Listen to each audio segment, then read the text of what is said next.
मेरी रोजी रोटी का जरिया रिक्शा है और रोज सवारी का इंतजार करता हूँ। एक दिन सुबह सुबह एक मियाँ बीबी मेरे पास आए और बोले उन्हें नारी अड्डे तक जाना है। सवारी अच्छी थी, किराया भी अच्छा बनता था।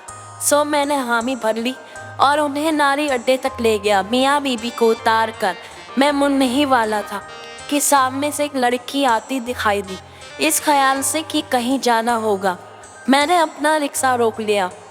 लड़की की उम्र 24-25 साल के करीब होगी। उसने साड़ी पहन रखी थी और उसकी चाल में लड़खड़ाहट थी। थोड़ी देर में वो मेरे करीब आकर रुकी और बिना कुछ कहे रिक्शे में बैठ गई और मुझे चलने को कहा। मैंने भी सोचा शायद मेन रोड तक जाना होगा, सो मैंने रिक्शा स्टार्ट कर दिया। रास्ता भर मैं उसे शीशे में देखता रहा। उसने माथे पर टीका लगा रखा था, जिससे साफ जाहिर होता है कि वो हिंदू है। थोड़ी देर में हम नारी अड्डे के रास्ते से दूर आ गए। मैं रिक्शा रोके बिना ही उससे पूछा, मोहतरमा आपको कहाँ जाना है? हैरत अंगेज तौर पर उसने कोई जवाब न दिया, बल्कि हाथों में पकड़ी गठरी को सीने से लगाकर बैठ गई। यह उसका वही सामान था जो मैंने उसके पास देखा था। मैंने फिर सवाल दोहराया तो बोली, आगे ले चले। मुझे लगा शायद इस शहर में नई आई है, इसीलिए जगह का पता नहीं है। शायद जगह देखकर इसे याद आ जाए तो मैं रिक्शा लेकर चलता। जहाँ तक कि मेन रोड भी खत्म हो गया। मैंने उसे दोबारा पूछा, मोहतरमा आपने बताया नहीं, आपको कहाँ उतरना है? उसने खनकार कर गला साफ किया और बोली, जी साहब, किसी भी मुसलमान बस्ती में उतार दो। अरे मोहतरमा, यह सारे ही मुसलमान है, आपको बताइए जाना कहाँ है? जगह का नाम क्या है? क्या आपके पास कोई बस पता वगैरह है? अगर लिखा हुआ है तो मुझे दिखा दे, मैं आपको वहाँ छोड़ देता हूँ। मैंने कहा तो वो घबरा कर बोली, मुझे कहीं नहीं जाना, जहाँ आपका दिल चाहे छोड़ दे। उसके जवाब से मैं भी बौखला गया। मैंने ये क्या बात हुई? अगर मंजिल का पता ही नहीं तो सफ़र क्यों कर रही थी? मैंने थोड़ा गुस्सा किया तो वो रोने लगी। उसके रोने से मेरा दिल पसीज गया। मैं पीछे मुड़कर देखा तो मेरे दिल की धड़कनें तेज हो गई। वो किसी फूल की तरह तरोताज़ा थी और आंखों में हिम्मी जैसी मासूमियत थी। मैंने कहा, देखिए, मेरा ये मतलब नहीं था। आज जो भी जगह कहेंगी वहीं बगैर किराए के आपको वहाँ पहुँचा दूँगा। आप मुझे आराम से तसल्ली से जगह बता दीजिए। वो तकरीबन रोते हुए बोली, मेरा कोई ठिकाना नहीं है, ना ही मेरा इस दुनिया में कोई है। आप मुझे अपने साथ ले चलो। मुझे घर में बेशक नौकरानी बना कर रख लो, मैं सिर्फ 2 वक्त की रोटी खा लूँगी और आपसे कोई शिकायत भी नहीं करूँगी। उसने कुछ इस अंदाज से कहा जैसे मैं किसी की रियासत का बादशाह और वो कोई नौकरानी हो। मैं आपको बताता हूँ चलूँ कि मैं एक पाँव से लंगड़ा था, सो मैंने लकड़ी की टांग और उसी के सहारे रिक्शा चलाता था। पूरे गांव में मुझे कोई रिक्शा देने को तैयार ना था। वजह एक तो मेरा लंगड़ापन था और दूसरा यह कि मैं कोई और काम नहीं कर सकता था। जाहिर है ऐसे में कौन अपनी बेटी का हाथ मुझे देता। मैं एक लम्हे को सोचा और फिर इस लड़की से कहा, ठीक है, मुझे कोई एतराज़ नहीं है, मैं तुमसे शादी करने को तैयार हूँ। तुम बताओ तुम कब शादी करोगी? कहो तो अभी ले चलूँ, अगर नहीं तो कुछ दिन मेरे साथ रह लो और अपनी तरफ से तसल्ली कर लो। फिर शादी के लिए हाँ हो तो मुझे बता देना। यह सुनकर उसकी आंखों में चमक सी आ गई। बोली, आप बहुत अच्छे हैं साहब, मुझे और क्या चाहिए? आप मुझसे शादी कर लो, मैं अभी शादी करने को तैयार हूँ। मुझे उसकी मासूमियत पे बहुत प्यार और हंसी आ गई। मैंने दिल में सोचा, अगर ये चंद मिनट में मुझे इतनी सारी मुस्कुराहट दे सकती है तो मेरी ज़िंदगी को कितना खुशियों से भर सकती है। सो मैंने अपने एक वकील दोस्त को फ़ोन किया, उसे सारी बात बताई। उसने मुझे आगाह किया और कहा कि देख आयान, तू उससे शादी करना चाहता है। उसने मुझे सोच विचार का फैसला लेने की सलाह दी, जिसे मैंने ध्यान से सुना और कहा, मैं आपकी बात से सहमत हूँ, मगर मेरा दिल कह रहा है कि ये लड़की मासूम है। उनका काम था समझाना, सब उन्होंने समझा दिया और मुझे कहा कि मैं उस लड़की को लेकर कचहरी आ जाऊं। अभी तक मैंने उसका नाम ही नहीं पूछा था। आमीन भाई से बात करने के बाद मैंने उससे नाम पूछा तो उसने अपना नाम किरण बताया। उसका नाम भी उसकी तरह ही खूबसूरत था। मैंने रिक्शा मेन रोड कचहरी की तरफ मोड़ा और 10 मिनट में कचहरी पहुंच गया। अपने दोस्त के पास पहुंचा तो सबसे पहले उसने मुझसे मिठाई की फरमाइश की, जिसे मैंने शादी तक के लिए टाल दिया। फिर उसे बताया कि मैं इस लड़की से शादी करना चाहता हूँ। वो मुझे अपने ऑफिस ले गया। उसने वहाँ कुछ ज़रूरी इंतजाम किए, चाय पानी का बंदोबस्त किया और अपने कुछ दोस्तों को भी बुला लिया। साथ ही शादी का और मैरिज रजिस्टर का भी इंतजाम किया। आमीन भाई के ऑफिस में उनके 3-4 दोस्त बैठे थे। मेरा दिल चाहा कि किरण के पास कोई चुनरी वगैरह होती तो वो सर पर ढक कर बैठती, मगर उसने साड़ी पहन रखी थी और उसकी लंबी चुपिया कमर पर लहरा रही थी। खैर मैंने जैसे तैसे पर बर्दाश्त किया। शादी के वक्त पता चला कि किरण ने अभी अभी इस्लाम कबूल किया है। वो तो 3 दिन पहले मुसलमान हुई है और अभी तक उसे नमाज रोजे का नहीं पता। खैर मुझे कोई खास हैरत नहीं हुई, क्योंकि अपने हुलिये से वो हिंदू ही लगती थी। आमिर भाई ने मुझसे एक और सवाल किया कि वो कुंवारी है या नहीं, तो इस सवाल पर उसने चुप्पी साध ही। आमिर ने उसे इसकी शर्मो हया समझाई और खाना खुद ही पूर्ण कर दिया। बाकी रस्मों के बाद हमारा निकाह हो गया। हम मियाँ बीवी के बंधन में बंध गए। उस लम्हे मुझे ऐसा लगा जैसे अचानक मेरी अहमियत बढ़ गई हो। गांव के जो लोग कहते थे कि मुझे कोई भी अपनी लड़की नहीं देगा, जब मेरे साथ किरण को देखेंगे तो लाजमी हैरान होंगे। मैंने सोच लिया कि मैं अगले ही दिन रिक्शे से छुट्टी करूँगा और किरण को गांव लेकर जाऊँगा, अपने रिश्तेदारों से मिलवाऊँगा और साबित कर दूँगा कि मेरे नसीब में भी अल्लाह ने मुझसे खूबसूरत औरत लिखी थी, जो शक्ल सूरत में लाखों में एक थी। निकाह के बाद के जज्बात ही और होते थे। मुझे किरण से बहुत मोहब्बत महसूस होने लगी। मैंने उसे बाजार से एक शॉल भी लेकर दी और रिक्शे में बिठाकर अपने घर ले आया। घर आकर मैंने उसे अपने हाथों से चाय बनाकर पिलाई। चाय पीकर वो तरोताज़ा हो गई और मैं भी थका हुआ था, मगर शादी की खुशी इतनी थी कि मैं अपनी थकावट भूल गया। मैंने उसे कहा, तुम यहीं बैठो, मैं तुम्हारे लिए कपड़ों का जोड़ा लेकर आता हूँ। पता नहीं क्यों मुझे वो उन कपड़ों में अच्छी नहीं लगती थी। मैं फटाफट बाजार गया और अपनी जमा पूंजी का तकरीबन 50% हिस्सा मैंने किरण के लिए कपड़े खरीदने और खाने पीने की चीज़ों पर लगा दिया। जिसे लेकर घर आया तो वह मेरे इंतजार में बैठी थी। मैंने उसे कपड़े दिए और कहा कि हाथ मुँह धोकर आ जाओ, तब तक मैं खाना वगैरह लगाता हूँ। उसने हाँ में सर हिला दिया और कपड़े लेकर नहाने चली गई। नहाकर निकली तो उसका रूप निखर गया। मैं तो उसे देखता ही रह गया। वो पहले से भी कई ज़्यादा खूबसूरत हो गई थी। उसकी शहद जैसी निखरती रंगत, गुलाबी होंठ, लंबे घने बाल किसी को भी अपना दीवाना बना दें। मैंने उसे नज़र भर करके देखा तो वो बहुत शर्मा गई। मुझे लग रहा था जैसे किसी फ़कीर को पाकिस्तान की परी मिल गई हो। मैंने उसे अपने हाथों से खाना खिलाया और अपनी मोहब्बत दिखाई तो वो काफ़ी खुश नज़र आने लगी थी। अब उसकी घबराहट में कुछ कमी हो गई थी। मुझे तो समझ में ही नहीं आ रहा था कि कुछ घंटे में मेरी ज़िंदगी इतनी बदल कैसे गई। ऐसा लगता था मैं कोई हसीन ख्वाब देख रहा हूँ। मेरा कमरा जिसमें मैं अकेला रहता था, उस कमरे में मेरा हमसफ़र भी आ गया था। उस दिन इसकी रहमत पाकर मुझे लगता था जैसे मैंने दुनिया की सबसे बड़ी खुशी हासिल कर ली हो। हमारी रातें और हमारे दिन खुशियों के खुमार में डूबे हुए थे। मैंने किरण का नाम हिना रख दिया था। मैं जब भी इसके ख़ानदान का पूछता तो वो या तो टाल देती थी या ऐसे जवाब देती थी कि मैं दोबारा पूछने की ज़रूरत ही ना करता। मैं उसे अभी बेचैन या परेशान नहीं करना चाहता था। मैंने भी ज़्यादा जोर नहीं दिया। मैं गुजरे हुए समय से ज़्यादा हाल में रहने वाला इंसान हूँ। मैं चीज़ों के बारे में ज़्यादा सोचता नहीं, सो मैंने हम दोनों के रिश्तों को ज़्यादा इजाज़त दी। ایک دن میں ہنا کو گھمانے پھرانے نزدیکی پارک لے گیا۔ اس نے بتایا تھا کہ اس کا تعلق غیر مذہب سے ہے، جہاں عجیب و غریب رسم و رواج ہے۔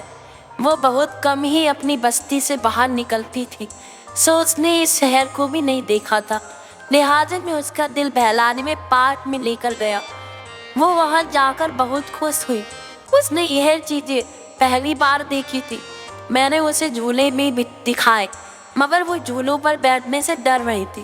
پارک میں گھومنے پھرنے کے بعد ہم ایک ڈھابے پر بیٹھے ہوئے تھے کہ ایک آدمی ہمیں بار بار گھور رہا تھا۔ میں نے دیکھا اس کی دلچسپی مجھ سے زیادہ ہنا میں تھی۔ میں لڑنے جھگڑنے کا شوقین نہیں تھا، شہروں میں یہ بات عام ہوتی ہے، مگر اب اس کا گھورنا برداشت سے باہر ہوتا جا رہا تھا اور اس کی حرکتیں بھی پہلے سے عجیب ہو گئی تھیں۔ وہ فون پر کچھ لکھ رہا تھا۔ تھوڑی دیر بعد اس نے فون کان سے لگا لیا۔ بول، ہاں رے سلیم، کہاں ہے تو؟ تیرے لیے بہت بڑی خبر لایا ہوں۔ یہ کہہ کر اس نے اسے نزدیکی اسٹیشن پہ ملنے کو کہا اور فون بند کر لیا۔ اب ہم نے ہماری طرف دیکھنا بند کر دیا اور ڈھابے سے نکل گیا۔ ہنا ان باتوں سے بے خبر تھی، مگر میں تھوڑا سا پریشان ہو گیا تھا کہ نہ جانے ان لوگوں کی کیا نیت تھی۔ خیر ہم نے جلدی سے کھانا کھایا۔ میں اسے لے کر ڈھابے سے باہر آ گیا اور اپنے گھر کی طرف چل دیا۔ راستے میں میں نے محسوس کیا کہ کوئی ہم دونوں کا پیچھا کر رہا تھا، مگر جیسے میں پیچھے مڑ کر دیکھتا تو مجھے سب کچھ نارمل لگتا۔ میں سمجھ نہیں پایا کہ کون اس طرح پیچھا کر رہا ہے۔ ہم تقریباً 1 گھنٹے میں اپنے گھر پہنچ گئے۔ گھر پہنچے تو مغرب کی اذان ہو رہی تھی۔ مجھے نماز ادا کرنی تھی، تو ہنا کو گھر میں چھوڑ کر خود سے چلا گیا۔ اس سے سختی سے کہا کہ کوئی بھی آئے تو دروازہ مت کھولنا، اور اگر میرا بھی کہے تو اس سے کہہ دینا کہ میں مسجد نماز پڑھنے گیا ہوں۔ تقریباً آدھے گھنٹے بعد میں نماز پڑھ کر واپس آیا تو ہنا گھبرائی ہوئی تھی، بلکہ اس نے باقاعدہ رونا شروع کر دیا۔ میرے پوچھنے پر اس نے بتایا کہ میرے جانے کے بعد کوئی زور زور سے دروازہ کھٹکھٹا رہا تھا، اتنی زور سے کہ جیسے دروازہ توڑ کر اندر آنا چاہتا ہو۔ پھر شاید محلے کی کسی آدمی نے بتایا ہوگا تو دروازہ کھٹکھٹانا بند کر دیا۔ میں نے اسے تسلی دی اور کہا کہ شاید کوئی بچہ ڈرانے کی کوشش کر رہا ہوگا یا پھر میرا کوئی جاننے والا ہوگا۔ میں پہلے اکیلا تھا تو میرے دوست کوئی لحاظ نہیں کرتے تھے، یقیناً انہی میں سے کوئی ہوگا۔ میں ساتھ والوں سے پوچھا تو انہوں نے بتایا کہ میرے جانے کے بعد 2 لوگ آئے تھے، ان کو محلے میں پہلے کبھی نہیں دیکھا گیا۔ پھر محلوں والے نے انہیں نکال کر باہر کیا۔ یہ سن کر میرا ماتھا ٹھنکا۔ آخر وہ لوگ کون تھے اور ہم سے کیا چاہتے تھے؟ اگلی صبح چناؤ تھا۔ اس سمے میں گھر پر ہی تھا، کیونکہ چناؤ والے دنوں میں رکشہ نہیں چلاتا تھا۔ میری دلہن کو آئے ہوئے ابھی 1 مہینہ بھی نہیں ہوا تھا۔ صبح ناشتہ باہر سے ہی آتا تھا۔ اس دن بھی میں حلوہ پوری لینے باہر گیا۔ واپسی پر گھر آیا، دروازے پر 2 لوگ کھڑے تھے اور دروازہ بجا رہے تھے۔ میں نے پوچھا تم کون ہو؟ تو بکھر گئے اور بولے تم نے ہماری چھوٹی اس گھر میں رکھی ہے۔ میں حیران ہوا اور پوچھا تمہاری کون سی چھوری ہے؟ میرے گھر میں ہے، گھر میں صرف میری بیوی ہے اور اس کا نام ہنا ہے۔ ارے ہم سب جانتے ہیں وہ ہماری بیوی ہے، تم نے اسے جبرن یہاں رکھا ہوا ہے۔ ہم تمہاری چمڑی ادھیڑ کر رکھ دیں گے۔ ابھی دروازہ کھولو اور اسے ہمارے حوالے کرو۔ ان لوگوں کا حلیہ بھی عورتوں جیسا تھا، سر پر چوٹیاں بندھی ہوئی تھی اور گلے میں عجیب و غریب پٹے ڈلے ہوئے تھے۔ میں نے ان کی بدماشی دیکھی تو مجھے بھی غصہ آ گیا۔ میں نے حلوہ پوری سائڈ پر رکھ دی اور بازو چڑھا کر بولا ہمت ہے تو لے جا کر دکھاؤ میری بیوی کو، یہ میرا محلہ ہے، سب لوگ یہاں مجھے جانتے ہیں۔ اگر زیادہ تو چپر کی تو ایسا پٹواؤں گا کہ واپس اپنی ٹانگوں سے نہیں جاؤ گے۔ میرا یہ کہنا تھا کہ اس شخص نے مجھے گریبان سے پکڑ لیا اور بولا تمہاری ہمت کیسے ہوئی؟ تم مجھے جانتے نہیں ہو، میرا نام سلیم ہے اور میرے نام سے بڑے بڑے لوگ ڈرتے ہیں۔ ہاں ڈرتے ہوں گے، مجھے تم سے کوئی ڈر نہیں ہے، جو کرنا ہے کر لو۔ मैं तुमसे डरता नहीं हूँ। हमारी लड़ाई और शोर सुनकर मोहल्ले के लोग भी जमा हो गए थे। ये लोग दंगा फसाद मचा रहे थे तो किसी ने पुलिस को खबर कर दी। थोड़ी देर में पुलिस हमारे दरवाजे तक आ गई। मुझे बहुत अजीब लग रहा था, मगर इन लोगों का क्या कोई और हल भी नहीं था। पुलिस के आते ही ये लोग डर गए और भागने लगे, मगर पुलिस ने धर लिया और पूछा, तुम लोग शरीफ आदमी को क्यों तंग कर रहे हो? मोहल्ले वालों ने भी मेरी हिदायत ली। उन लोगों ने पुलिस को बताया कि मैंने उनके खानदान की औरत को अपने घर में ज़बरदस्ती कैद किया हुआ है। हालांकि उनके खानदान में ब्याह जा चुकी है। पुलिस वालों ने ये सुना तो अपनी लेडी कांस्टेबल को भी साथ ले आए और घर की तलाशी लेने को कहा। हिना इस सबसे बहुत डर चुकी थी, डर से थर थर काँप रही थी। उसने पुलिस के सामने बयान दिया कि मैं इस शख्स की बीवी हूँ। मैंने पुलिस को अपना निकाहनामा भी दिखा दिया। मैं पुलिस को यकीन दिलाने में कामयाब हो गया तो पुलिस उन लोगों को अपने साथ थाने ले गई। उनके जाने के बाद कुछ सुकून मिला तो मेरे होश वापस आए और मैं सच में पड़ गया कि आखिर ये लोग कौन थे और बिना वजह तो नहीं आए होंगे। जरूर हिना को जानते होंगे। और फिर कल जब हम ढाबे में बैठे तो जो शख्स घूर घूर के हिना को देख रहा था उसने फ़ोन पर सलीम नाम का जिक्र किया था, जबकि इस शख्स ने भी अपना वही नाम बताया था। खैर, मैंने दरवाज़ा बंद किया तो देखा हिना रो रही थी। मेरे दिल में न जाने क्यों अभी भी उसकी मोहब्बत थी। मैंने उसके किरदार पर शक नहीं किया। मैंने हिना को नाश्ता वगैरह करवाया और फिर उसे कहा, हिना तुम मेरी ज़िंदगी बन गई हो। अगर तुम मुझे अपने बारे में नहीं बताओगी तो मैं कैसे इन लोगों से बच पाऊँगा? खुदा न करे कभी ये लोग हमें नुकसान पहुँचा दें। मैं अकेला तन्हा आदमी हूँ। अगर कहीं कोई नुकसान हो गया तो मैं बर्दाश्त नहीं कर पाऊँगा।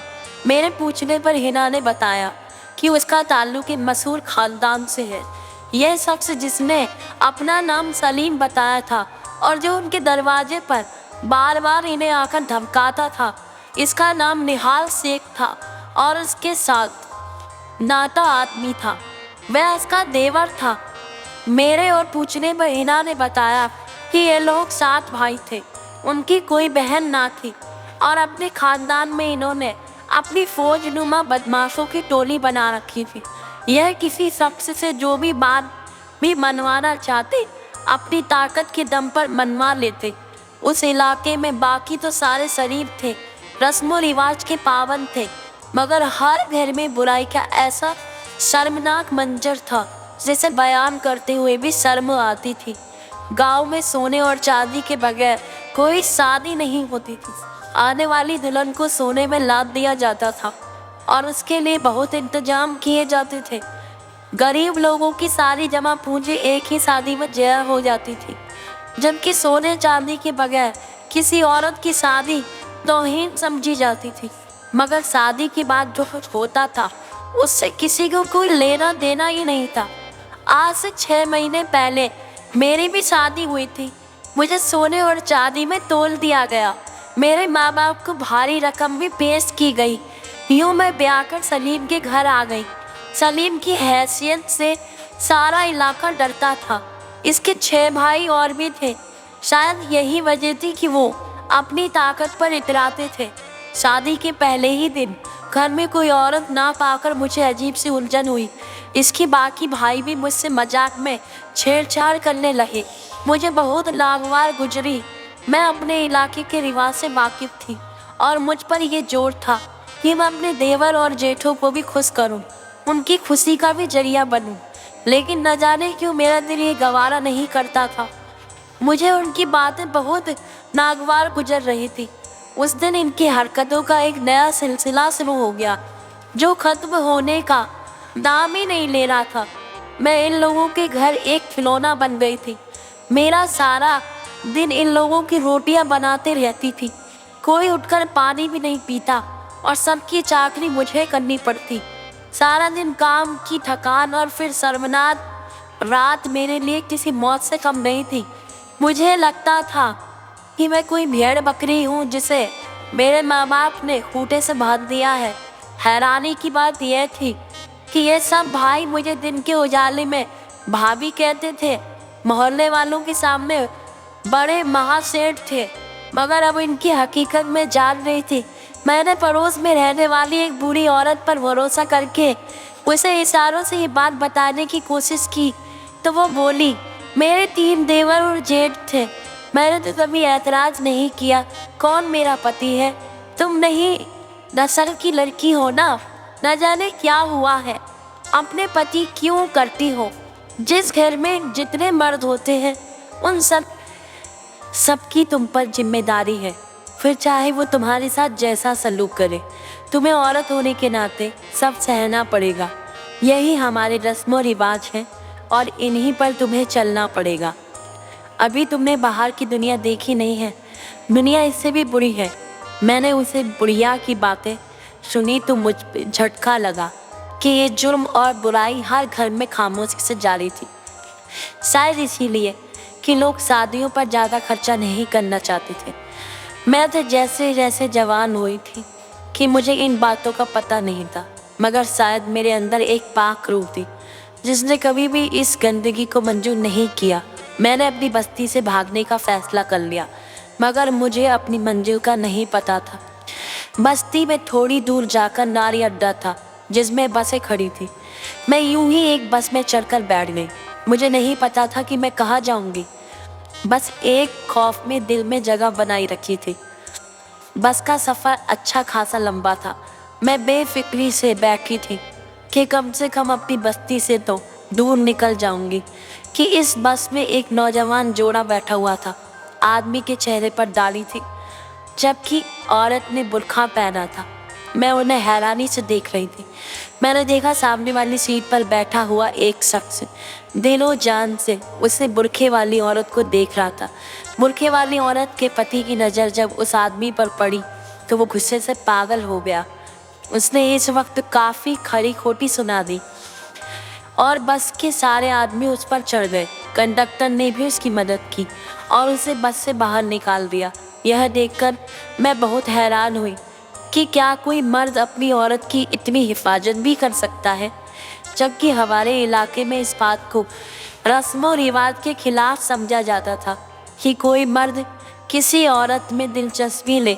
ऐसा होता तो औरत का मालिक उस औरत को कुछ दिनों के लिए पैसों में उसके हवाले भी कर देता। मेरे लिए उस आमदनी उस आदमी का ये रवैया उम्मीद की किरण थी। मुझे मालूम करने पर पता चला ये मुसलमान है। मैंने उसी दिन धर्म परिवर्तन करके फैसला कर लिया कि शादी करूंगी तो किसी मुसलमान मर्द से जो औरतों की इतनी हिफाजत करते हैं।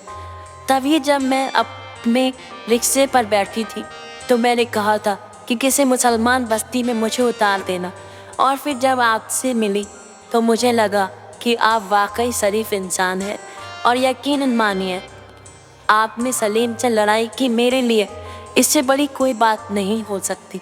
मुझे इस वक्त ऐसा एहसास हुआ कि मैं आपकी गुलाम बन गई हूँ। उम्र भर आपको अपने सर का ताज बनाकर रखूँगी। भगवान के लिए मेरी गलतियों को माफ़ कर दीजिए, मैं कभी आपका एहसान नहीं भूलूंगी। यह कहकर उसने अपना सर मेरे कदमों में रख दिया, मेरे हाथों को चूमने लगी। वो इंतहा रोते हुए बोली, सारी ज़िंदगी तुम्हारे नाम पर जीऊँगी और तुम्हारे नाम पर मरूंगी। अगर पड़ी तो जान भी दे दूँगी, लेकिन खुदा के लिए मुझसे खुद को जुदा मत करना। यह आकर इस घर में मुझे जो सुकून मिला वो सुकून शायद मुझे मरने के बाद भी नसीब ना हो। मेरी आंखों में इस प्यार पर आंसू आ गए कि इस्लाम इतना असीम मजहब है जिसने औरत के हकों को इस तरह से बयां किया। मैंने हीरा को सीने से लगा लिया और उसे यकीन दिलाया कि मैं उसकी सच्चाई की कद्र करूं, कभी भी उसे नहीं छोड़ूंगा। वो मेरी बीवी है, मेरी इज्जत है और रहेगी। वो यह सुनकर खुद से निहाल हो गई। उसके बाद मैंने उसे कुरान पाक पढ़ना सिखाया, कलमा शहादत सिखाया और नमाज के उसूल भी सिखाए। उसके आने से मेरे नसीब ऐसे जागे कि मैंने 1 से 4 रिक्शे ले लिए हैं। अब मेरी अच्छी खासी आमदनी है और रोज़ रोज़ मेरे रिक्शे बढ़ते ही जा रहे हैं। अब हम बहुत खुश हैं। میں 2 بچوں کا باپ اور 2 رکشوں کا مالک بن چکا ہوں۔ اللہ ہماری جوڑی سلامت رکھے۔ کہانی اچھی لگی ہو تو لائک، سبسکرائب اور شیئر کر دینا۔